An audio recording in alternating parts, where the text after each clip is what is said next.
Hello, this is Matthew Weiner, creative executive producer and co-writer of this episode 712, and I am here with... Chellas. I'm co-executive producer and co-writer of this episode, Lost Horizons. This is your last episode as a writer, but of course you ran the room the last 14 episodes of Mad Men, and a lot of what happens in this episode was sort of... There's only 3 weeks off for the actors between the two half seasons, even though it was 10 months for the audience. And I think a lot of what happens in this episode was your original conception of the ending of the show. And you came in with about 4 or 5 hours worth of material that you thought would all be in the finale. And so part of our whole process was like figuring out how to tease it out. Right. Into the end of this whole season. And here, it was your genius to separate it into separate episodes instead of just making a one episode mess that would have happened if I had gotten to do all these stories in one place. It would have been like as long as the feature film or longer. And I love that we created all of McCann. We see it again in 713, mostly defined by this hallway, and that Don's actually going to work there. And it's that very he has no apartment. There's a whole new set of people in the background. There's a whole new set. There's a whole new set of offices, and there's a whole new vibe, which I thought was really important for this. To actually, we were trying to make sure that no one saw coming what was about to happen in the middle including of this episode. This here, which has the ring, the social security card, number, some cash, and this envelope that was your idea that he would have this. And of course, once he takes off, this is all he has. But it really just gets planted here and thrown away the way you want it to. And he's a man without an apartment. He's a man without his company that he built. He's sort of in this giant watershed moment. And the office is reminiscent of his office at the old Sterling Cooper because it was the same period, including the fact that it has the same view. Oh, you put this in. We can talk about that. What? Just to mess with people's head where you hear when he pushes on the window. Yes and no. I mean, it's also like, does he want to get out? And as I've said in every one of these of the final 7 episodes, we tried to use the emotions and practicality of ending the show in the story. And part of that was the chance to say goodbye to this incredible set as the characters said goodbye to it. And for Harry, that means returning the computer, which they were leasing, and the stages of on the floor. Putting out a cigarette right on the floor, which was probably done actually in the old Sterling Cooper. And that Harry is important at the new place because they're data run and that his age has come. And we weren't sure if this would be Harry's last moment either. Yes. Remember, we were like, is this the last time we'll see him? Is he walking out of our lives here? And then we felt like we needed to see him one more time with Peggy and Pete in that little in the finale. But I do feel like there's and there were stages that were documented very clearly of how the office will be taken apart. And so part of this was conceived as a ghost story. That Peggy is stuck in this haunted house and Roger is the ghost and he needs to be set free. So we get a sensation right here as we end Shirley's story, which is very clear and still exists to some degree in an embarrassing way that there are no people of color in advertising. It's not the same in a lot of the other industries, even at the time. And that she is self-possessed enough and modern enough to say, I don't even want to do this anymore. Now here's the women trying to recruit Joan to share the crumbs with them at McCann, and we sort of find out that all of the accounts are all female related. All the female related accounts are handled by the women. That's all they're allowed to do with any substance, and that they. What it's I like that. What it's really about is that Joan is important. We also say in here that Peggy will be coming over. Those are her accounts. But that they are endearing themselves to her to try and get a piece of it. But also that the women are in a separate universe here. And the word Soviet is used deliberately to suggest that there is a bureaucracy as you hear the explanation of how you could possibly get permission to do something, that this is a very big place where they are institutionally blocked from positions of power. And they've brought her a plant to hang in her tiny little slice of window, which is in deep contrast to her old office, which was big and bounteous, and I think you see And had no now that she's windows, being though. sort of She, sidelined a little bit. you It think had she's no windows, sidelined? I that's true. thought that we actually, I mean, compared to what Peggy ends up with, Oh, that's it true. seems to be of some importance to me, but it's definitely a different place. And here's Peggy walking into the old agency instead of out of it with her box, which means that she's moving. And Ed, played by Kit Williamson, who has been one of her underlings since CGC. I love And you get to he's see what she had picked out to wear on her first day at McCann. right. This lovely green suit. And she's planning on entering McCann because she's heard this is the best career move for her. But she's obviously anxious, and he still works for her. Why would I do that? Because Marsha's sorting things And I out love over there. the stages of decay here. She's got her Rolodex, nice modern Rolodex. Yeah, and they're still putting to bed all the accounts that are hangovers from the past. And here is Ferg again. The McCann office is deliberately reminiscent of the old Sterling Cooper, because it's that kind of agency. It actually was not as it was set up from when we looked at the real floor plans as Dan tried to recreate it. It was a lot like this, with the dark hallways and most rabbit warrens and things like that. And Jim Hobart, one of my absolutely favorite characters, who had a small role to play in the first season, I believe, and then came back and became so important to the end of the show. Yes, he was working at McCann, and he comes to Roger in that moment, and we know when everyone thinks Don's available in the first half of season 7 that he tries to poach him. But what I liked is that Ferg is his second and does this imitation. All of his imitations sound like Nixon, we decided. Or he does an imitation of Nixon, as everybody did, or does a version of Rich Little's imitation of Nixon, who was the great comedian of that time, impressionist. And I always wondered Don's reaction to that imitation with it. If that's the reason that he really doesn't want to stay there. And of course, this is one of these things as a writer that you realize as you're putting it together that this is something for the audience and for the character, that it's kind of unpleasant reality. Yeah, it's uncomfortable, but you see how hard Don is trying to embrace what they're saying, and I that love he's gonna this say moment this, getting closer, yeah. and he really sells it. I'm from McCann Erickson. Yeah, we've never heard him say that, and never thought we would hear him say that, and they're happy with it. So this shows here's Dennis Ford, who was part of the meeting at the beginning of the season when they first got folded into McCann, who we've seen had very little respect for Joan and kind of a frat boy mentality. Greg Cromer's the actor. He cracks me up. And I love, like all people who are unprepared and screw things up, he is completely confident in this. This voice over the phone is Chris Figler, the editor, who did The Temp, and then I thought it sounded good enough that we should put him in the show. I didn't know that until now. I'm hearing it for the first time. Yeah. And of course, I love he did Joan's not read any of the reactions here. preparation. Jones, yeah. I She's trying to love keep it together on the and phone, she's really right? trying to be like, don't screw this up and convey that, but then her voice stays like completely unstressed when she's talking to the client. I love that she has her decorum here, and that when he pushes her so hard, and No, it's not. that he's so disrespectful, and he didn't read the brief and everything, that she lets it out like we don't want to lose our account, and then he reminds her, you work for me. Yeah, and there's this tension that you had in the last scene too of her trying to make this work. You're just really trying to make working at McCann okay, and I love how she restrains her temper to speak to him, and then he comes back at her with this ridiculous. Well, that's really the core of it, right? It's not about power or anything like that. It's like, you don't get to talk to me like that. All I ask is that you. You're a woman, and you're necessarily less than me. Do it yourself. And his response is not even business-like. It's childish.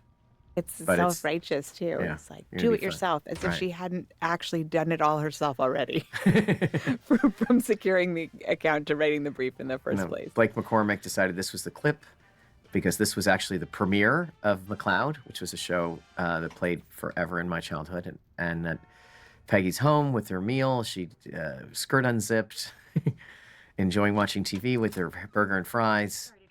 And Jill, who plays Marcia, her secretary, is not her best friend, but really trying to navigate her position with the reality of the fact that her boss has been horribly embarrassed. All the SCMP girls got flowers. Still classy. Well, all the new secretaries. She doesn't want to break the bad news to Yes. Peggy. You feel her fear. And we've seen how Peggy can treat her underlings sometimes. And Peggy's not thinking it through. Her temper is overcoming her, and Marcia is reminding her that she shouldn't do it that way. Don't have them call you at home, and you can't talk to Joan. She doesn't do that anymore, and you can't talk to Roger, to Don. He can't save you either. He doesn't do that anymore. She doesn't want that, but I'm a copy supervisor. I think So- it's really interesting how this scene does what the other scenes are doing, which is introduces us to Peggy at McCann, except it's not set at McCann, but everything about it sort of gives us a peek at what she's walking into. and also I think hopefully the audience is afraid that it's not going to work out at all, Right. even though Peggy's committed to it. It's embarrassing. Could you hold that? And here, And this is as we use this the is- emotions of the ending of the show, as I said in the writing, this is their last scene together. their last But we scene did not together, tell and they either make a of them vague that. plan for lunch. I It just shows find how it big it is. heartbreaking. And I'm sorry, what were you gonna say? I find it really heartbreaking that she also won't ask for his help. She has a problem, and she's already clearly thinking about Don't share what any to do, accounts. but You're too important. she sort of knows better than to ask She asks John him for help. or It's to really, intervene. yeah, it will ruin her status. She's trying to maintain her status as being the account man in charge of her accounts. And That I am certain. there's Yeah, respectful. you feel his affection for her too. And, Yeah. and What do you take for lunch? soon And, is his last word to her. I love that. It feels like I have no sense right now who's going to not be able to make it at McCann. That's where we wanted to be at this point. Here's a great piece of prop work from Ellen. I'm an army brat, remember? New These are all possibilities for Dawn's new apartment. Meredith reveals her talent, nonsense. um, I love it. and she's in the, as usual, the most adorable dress in the world. And And it's to incredible set up that she how turned into the important. best secretary in the world after where she started. She's really maybe the best secretary Dawn's ever had at this Yeah. point. Joan, it's nice to see you up here. Here's a nice bullpen established. There are some of our Sterling Cooper employees are there, as CDP employees, but mixed in with new people. And you can see Pete is Pete fits right in. right. He's wearing the white shirt look, and he also is very enthusiastic about Joan. He knows she's an account man. It's just And here we regarding kept the thinking, like, transition. how professional would she be to rat out her supervisor, employer, whatever it is. I'm But not sure the client. she's the same level as him, of course. And it As- really, he's giving her the impression that he can hear her subtext, that he knows what she's trying to say, and he understands that she's He being does. professional. He does. He Just has he expects something in return, but we don't know that yet. So here is Kit revealed that I asked him if he spoke foreign language because he's making long distance calls on the company dime, and he told me Japanese. So that's what he's doing. calling Japan. Yeah, I signed for them, but And her stuff has been returned. Now she's really mad, one's here. Have you been on the phone all and there's something rewarding about calling attention to the reality of how much power you really have over another person. I mean, sure, it's an absolute relationship, but all of the subversion that goes along with advertising and their relationship and creative is here. Josh drew that. I wanted it to be a politically offensive ad. I figured it would be him setting fire to, but I didn't know it would be so cartoony, which I love. It's really written in that kind of drawn in that raid bug style. And now they're doing everything they can to save the money, which is I turning asked off the you one lights. damn thing and you It's didn't really, you just feel it's really final, and anyone who's left here is like you said, is a ghost. You know, they've turned off the lights. They're going to cut off the phone, and there goes Ed.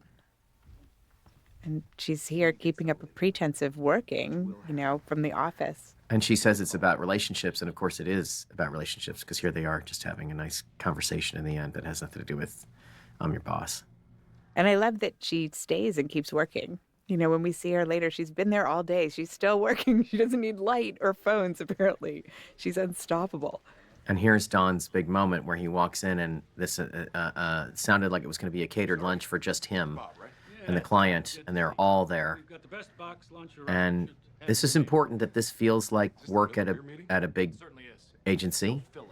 We find out when Ted enters that Ted is there also. He's also been told to raise the bar. You see the McCann logo in the background there. Yes. Truth well told. And that Don overhears this, and this is only half of the creative. So he is not as important as he wanted to be. And also, as we sit down with this box lunch, which is all researched and accurate to the experience, you see the tremendous presence of Coca-Cola, that the only drink that was probably Fanta, also the only drinks from the Coca-Cola company at McCann. And I really remember writing this monologue and trying to explain to Phil that this was about a lot of things.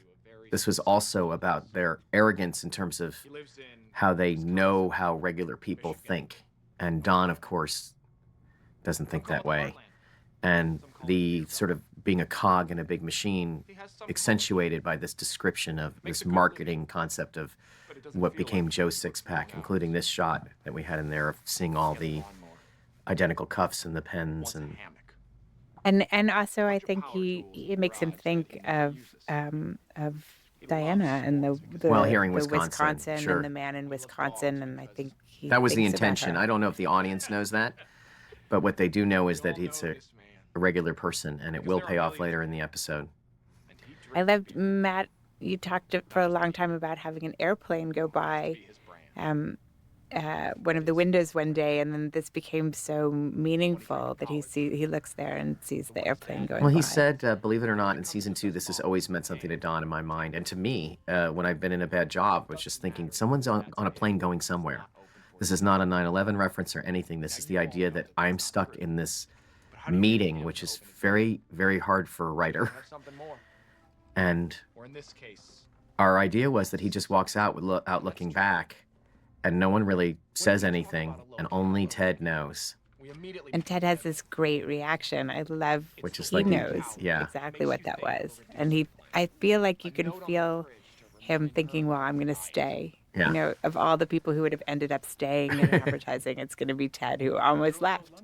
Beverly always takes the whole hour. So this scene, I remember when we were working this, that we tried to make this as literal as possible. That is, I didn't want the insinuation to be too vague. At the same time, he can't come out and say it, or he's not being seductive in any way. And what I like is he sounds like he's yelling at her, and says the thing, by the way, whether women realize this or not, this was always in the background of why women should be paid less than men, is that men have families and women don't have to worry about that. So how could that be? How could you be the boss for someone who is a boss? A wife and 3 children, another man can do that, but a woman can't do that. She's my boss. I remember, I've actually heard someone say that. But he does come to the rescue and really gives her a vote of confidence, and then insinuates himself into her life. So we had her take that, remember? We're like, she just takes that. I agree that. And I love that you remember he's an account man. He's great at this, right? He's selling her. He told her problem. He solved it for her.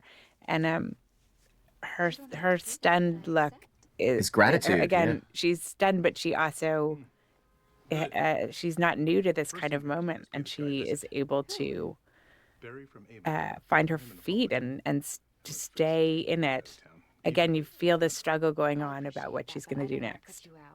But here, it still looks like everything's going well.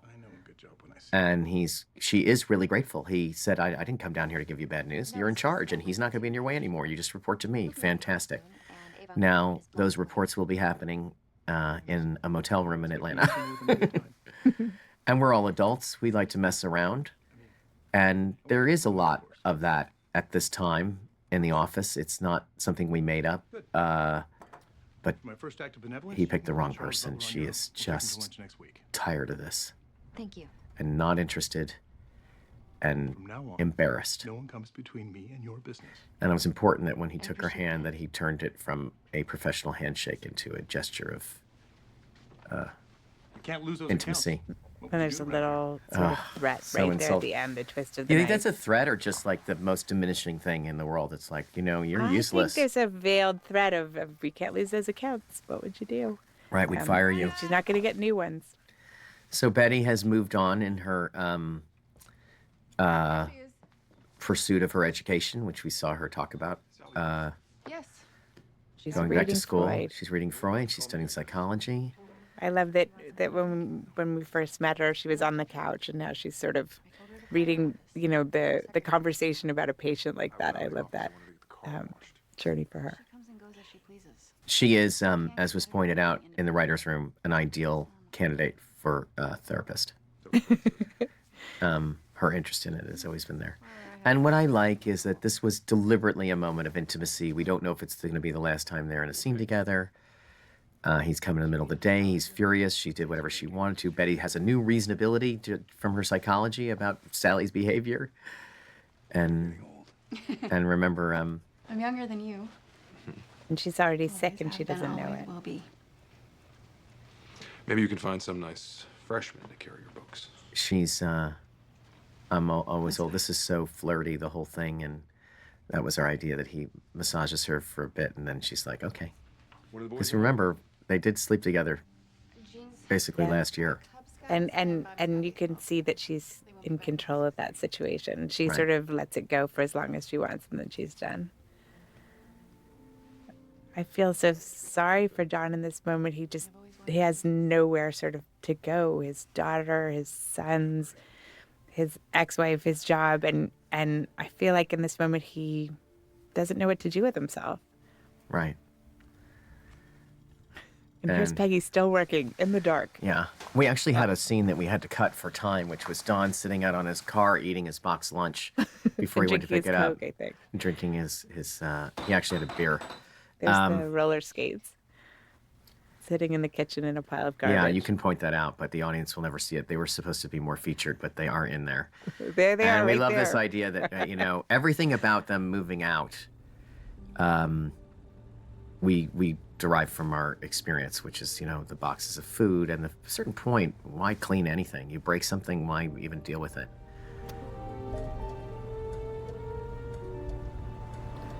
And here's the very well done driving effect. Went out and shot this and then changed the signs.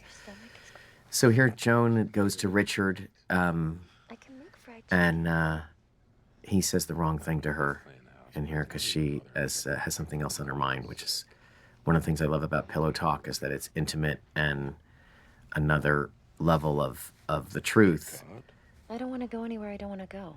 To make plans for me. There it is. He should not have. She's tired of people telling her what to do. And he really does say all the right things here. And it's kind of romantic that he talks to her about how to solve the problem. And I think there's even some of the audience might have thought that she was going to hire someone to kill these guys. I remember when you pitched that, you came in and you were like, what if Richard said, we could hire a guy, you could hire a guy. And we were all just stunned by that idea. He probably does know that guy. Oh, Robert And- Town, who was really very helpful in informing this character of this early 70s California developer. His parents were in it, and he knows these characters. He was like, there's no way that this guy doesn't know how to get something expedited, I think is the word he used. Well, and I like that we took And our it's all threats. conversation about wait, are you serious? Would they really call a guy? Would he know a guy? And that became what she's She's a saying regular back to person, him. yeah. Yeah. We had this, people have their own reality, and I always like that our characters to me sort of seem in their period and everything, but as sheltered and normal as most of the audience. Robert Town did when he first laid eyes on this character in costume. He was like, that's the guy. That's exactly the guy. And Bruce is very good at you're disturbed, which is a very 50s thing. And he does seem like he might be perfect for her. You know, he'll he's be there to totally help her perfect. solve her problem if she wants, and he'll back off if she He doesn't is want him perfect to. for her. And so this was a scene that I had in mind from the beginning. I love the song, which we put in post, and that he would hear Bert's voice over the radio. Higbee's Department Store, a landmark in Cleveland. And Robert came in and did this and call attention to the fact that it is a hallucination, but a great way for us to find out what's going on in Don's mind and where he's driving.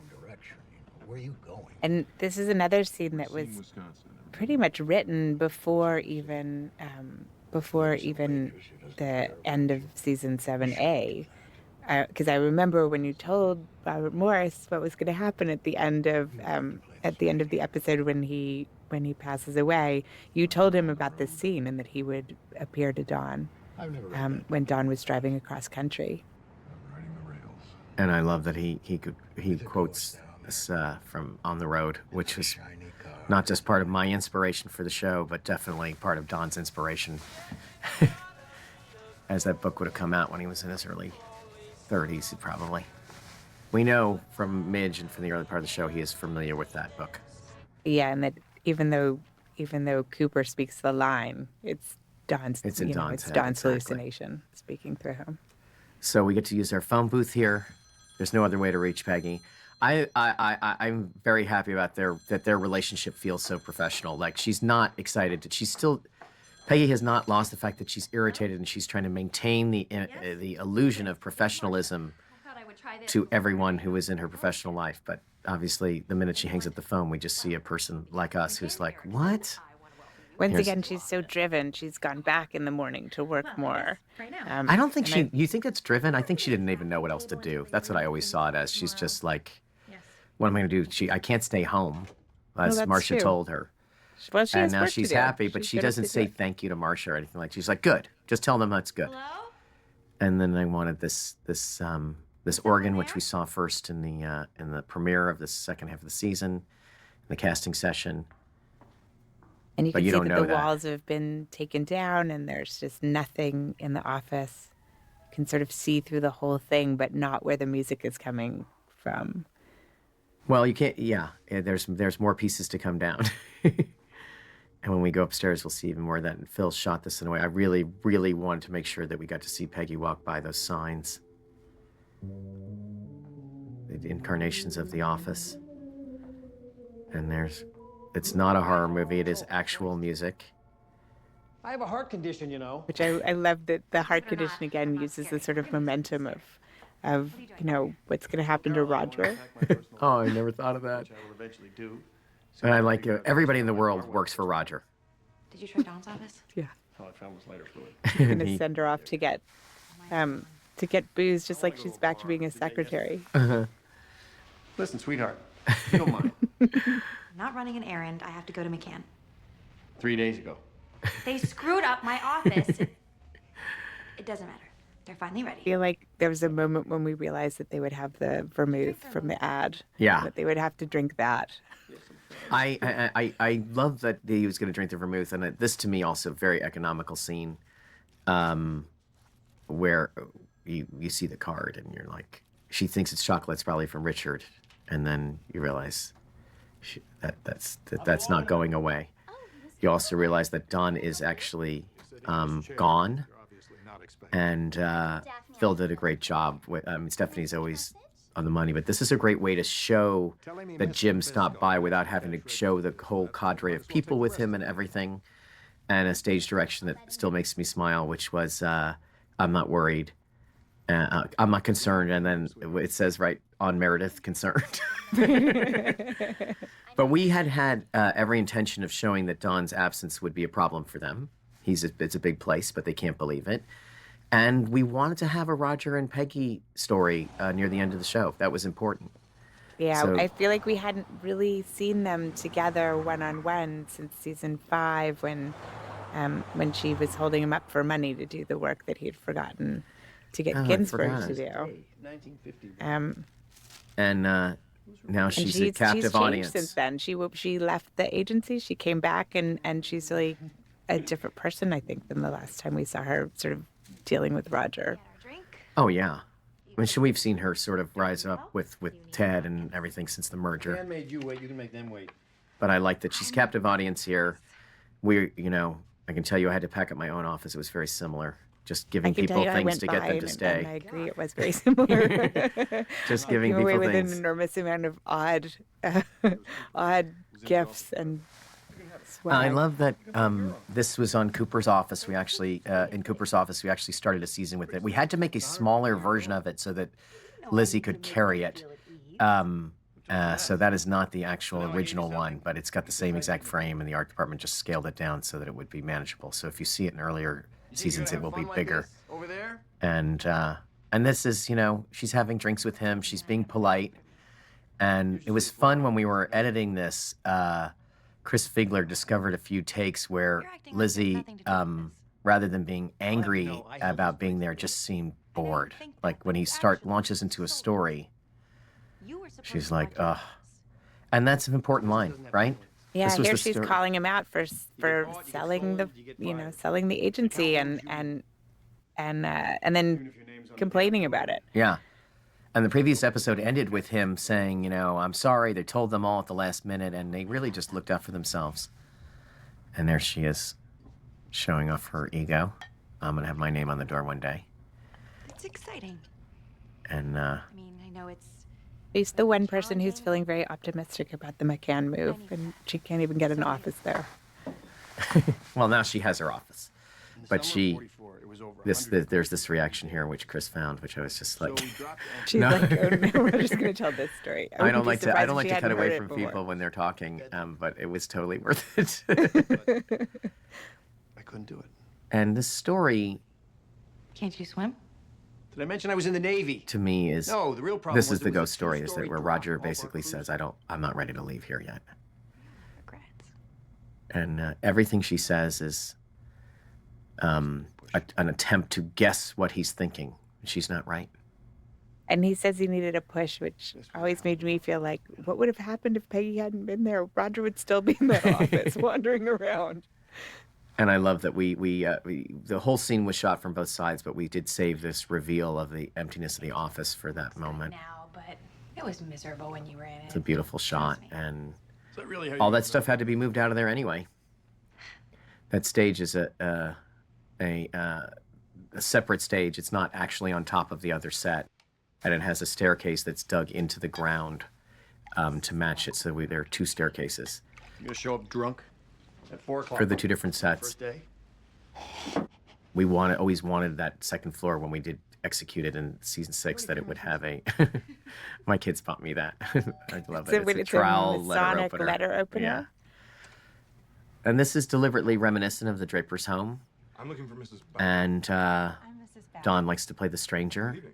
I hope I'm not disturbing your dinner. His drive to find Diana Well, I really just need to talk to is he has not learned that this is not where he belongs yet. And he needs to do that. And I like that he cribs this guy's entire speech and the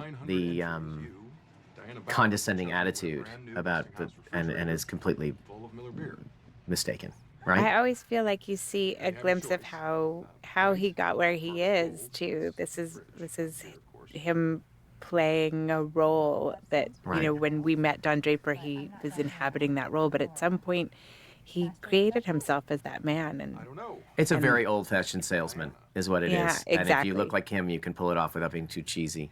Is your mother at home? Is something that is said to every woman over the age of 35, and it's always flattering, and it's always sort of tongue-in-cheek. Wait in the car. And we were so interested in whether we could get him inside that house. At what point does she actually open the door and step back and let a strange There's man into her house? Diana's And daughter. I feel like it's when looming. he sort of throws it to the neighbors. I've been standing here for a while, and her It's great when we hospitality use that as overcomes a- her, and she offers right. him a drink. It's great when we use it as a writing problem. And a lemonade, by the way, I'm sure. It's great when we use it as a writing problem. Like, oh, Don has to get in the door. How do we get him in the door? Right. And then he sort of can drop this facade for a moment when he realizes that this is her daughter, that he is in the right place, and that this is going to be. Diana is your mother. I think this is a pang of guilt. If she wants something, I should get it. Yes. right? And then, yes, absolutely. There's a child without a mother, and I think that he looks at a child without her mother and feels something. But also that it's Diana, that he's actually found the right place, and Diana is And Diana is missing that's her from those presence, people's yeah. And lives. I think it's a pang of guilt that he's lying also. So Absolutely. here we have Joan's decision to go to the top, and everything about this scene is interesting to me because it is really a high-level business conversation. But Joan is an employee, and this was probably the wrong move. And with all of her ultimatums and threats, he responds the way that anyone would respond, even someone who's not in the wrong. But what is she going to do? You know, it was interesting that there's so much research sort of that we were distilling for this moment because it was in the news that there were walkouts and strikes and sort of women's coalitions Lawsuits. at all kinds of places. You know, there was Newsweek and the New York Times and the Ladies' Home Journal, and there had been a big feminist march down Fifth Avenue, and we really didn't want Joan to be throwing that stuff around, but it was in the air, and I love how it got distilled into this. She just sort of waves Betty Friedan as a threat. Yeah, and she's using it. You know, this is not. I mean, feminism is the last thing that happens in the civil rights movement, and she is using it for her own means here because there was always a possibility to sue for this, but he has an answer for everything. And right? Yeah, absolutely. She just It's wants her money. only been 50 years. She's wielding it's only been whatever 50 she years, can. and he's still in the same situation. I'm perfectly happy to take my $500,000 and be on my way. And I like that he doesn't really lose his temper. Who doesn't take no He's for an answer. so condescending. But no. I think one of the things I learned from you, Matt, was how well you use standing and sitting in scenes. And this is a great example of he stands up because for him the conversation is over. Yes. And she just continues to sit with her hands clasped and speak to him. And eventually he's going to have to sit back down and deal with her. Right, and when he does sit down, it is an admission of it's a chance of for intimacy and a different kind of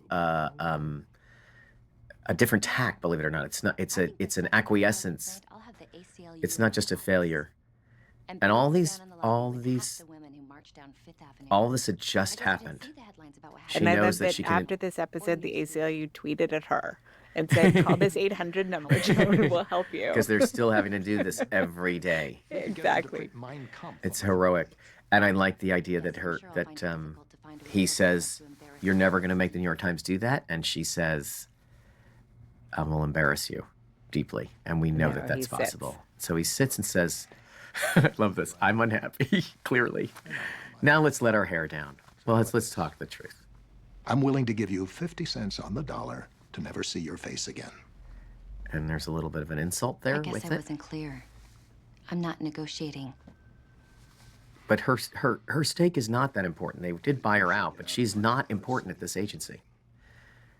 And it was unorthodox that she was important at SCDP. We saw her fight for all of that, forgetting about how she got it. We debated, remember, if he knew about that, and we know that he didn't. Well, he said something about, I don't Someone know left it if- to you in your if will, like you someone couldn't left it to possibly you have in their earned it, will, your partnership and the twinge of that. So people who feel, I mean, it was very important to me that scene was not a fist pump, that it wasn't like Joan won, because she didn't. But she did get to say a lot of things that she wanted to say. But I think she just wanted her money and she didn't get it. So Salesman in the living room, by the way. We showed it with Betty. This is a big deal for a man to let himself into a house with a woman who's by herself. A refrigerator full of Miller beer. And Really? Mackenzie Aston here with the extremely period hairdo.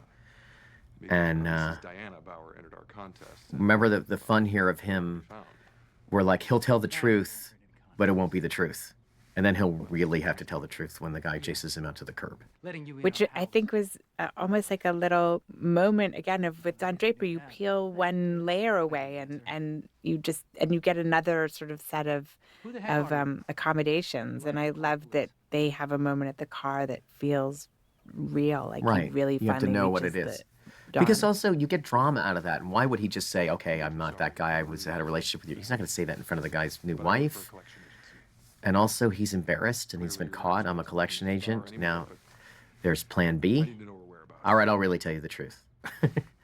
I like that this And is this the guy man didn't buy that, any of it, right? And he's the what you're saying. I know. Go ahead.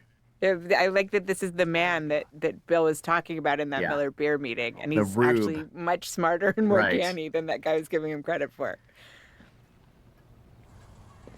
And it was important to me when you think about the fact that he lost a child as well, that he would tell the truth, that Don is chasing somebody that's his problem, I am. You think you're the first one that came looking for her? and she She's is a tornado. not Just leaving a trail. good of for a broken permanent bodies relationship. behind her. But that he And invokes. she's also not the answer for Dawn. Yes. It's just a woman is not the answer in the end. And Right. him even going on that quest to find her and going to Wisconsin is a sort of romanticized idea. And in fact, he's going to have to turn inward. Right. We just kept removing all of his old behavior, that it was not going to solve things. And here he's very honest. And I love that this guy got through this And my wife to the by devil. I love by her. his faith, which is That's the way not you a know. not a selling point for Don. You can't save her. I think he has an ambiguous relationship with faith. I think that this is not supposed to sound crazy. This is how this man got through it. And even though Don isn't religious and doesn't take that evangelical stuff seriously, we've heard him talk crap about it many times. There's no way that it doesn't affect him in some guilty, childlike part of his brain, right? Yeah, and he says, ask him, humble yourself, which I Right. actually think is what Don needs to hear at some point. Let it go and humble yourself and ask for help. So we set the action for the scene. I mean, this is just something like a whimsical thing out of your imagination where you just think this will encompass the mood of it. And what's great is Phil came down there and started looking at the shot through the viewfinder and had this great shot that sort of covered the whole scene, which I really felt was the whole scene, and was like, would you do that? And I'm there, and I say, I love it, and then looks at Chris Manley. Phil used to be a DP, and Chris Manley has to light in 4 directions. It's really, there's so much technical accomplishment in that, besides her learning how to roller skate and taking Roger learning how to play and pre-recording and everything. It's one of those scenes that's like a tiny drop in the episode, but because it's visual and it's so well thought out and planned out, it really sticks with you, I think.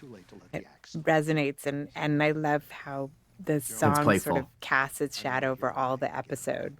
It's a song of love. Oh, It's yeah. a sad song, High Lily, High Low. So, and here's Peggy hungover walking into work. She's got her, she's really, really embraced what Roger said to her is, why should you care what a man thinks of you? Or anybody, go in there and be Or badass. anybody. And I like that we use the lipstick cue here, which is the music from the first season where we first see her get her way into advertising. You just come to work like nothing happened. I'm here and I'm doing my job. And remember, this was from Bob Levinson. We were trying to figure out what this conversation would be about. We knew that someone had to tell Joan that because of the way the show works, that Jim Hobart's going to keep his word, that deal is real. But also, it just being about the money, which it's not just about the money, but in the end, getting the money is winning. I think Roger gives her a way to save face or to, to Right. back down from her moral higher ground and take the money, which she really, really wants, and go forward. And he sort of offers her a way out. And half He knows that her money so well. is not just that she's going to starve or something like that. It's real. It is the principle. And he gives her a way, yes, to not. I love that she thinks To about live with her what to disrespect. do, and then she only takes 2 things from her desk. Which is what the bowl of candy and no. Her Rolodex and her son. She's Yeah. still going to be in business. She loves to work. That's what I always loved about this character. She loves to work, and she gets something from it. And I think she's making a decision there when she takes the Rolodex that she's not walking away from work, even though she's very rich, even though she has that man in her bed willing to take care of her. She's going to go do something else. And this was where we sort of, I did always see, I wanted a bunch of episodes of Don on the road by himself. And once he left the office, by the way, the reason why the view outside McCann looks like the original Sterling Cooper is because that backdrop was based on the pilot, which we shot in a building that I found out was the original McCann Erickson And then when Don walks out of that creative meeting, that was actually the 16th floor, which is where we shot the pilot, ironically. I don't even know how to explain how that happened. I did not know that then. It's incredible. I feel like those things happened all the way through this last season. The fact that the pilot was shot on that floor, that the Lost Horizons set became, or soundstage became the soundstage that you shot some of the finale on. There were so many things like that Yeah. felt like they came together. And here you have Chris Figler was the one who had the idea to put David Bowie in here. I had some terrible song in here, which I will not name. But I love the idea that Bowie was around at that time, and I was really on the fence about it because it's such a famous song. And sometimes when the song's really famous, the audience doesn't hear it. But what a great, in the end, juxtaposition to see Don Draper listening to that, and it's on the radio.